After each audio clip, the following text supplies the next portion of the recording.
क्या तुमने कभी सोचा था कि एक दिन हम यहाँ एक साथ सोएंगे?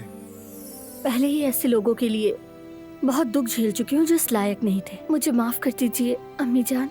हठधर्मी देखो जरा इसकी, इसको तो कोई परवाह ही नहीं है। यकीन नहीं आ रहा, ये मेरा ब्रेसलेट है। बहुत शुक्रिया तुम्हारा।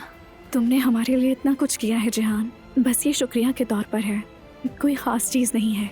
तुम्हें लगा हम रजिस्ट्रार के पास निकाह करेंगे? मेरा मतलब है कि एक सादा सी निकाह की तकरीब काफी होती है। नहीं जनाब, मेरे लिए काफी नहीं है।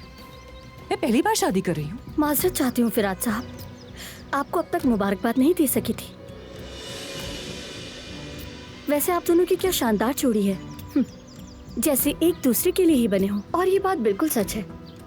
दुआ करती हूँ अल्लाह आप दोनों को हमेशा साथ रखे। अगर तुम्हें मेरे जैसा कोई और बेवकूफ मिले तो उसे दे देना ही है।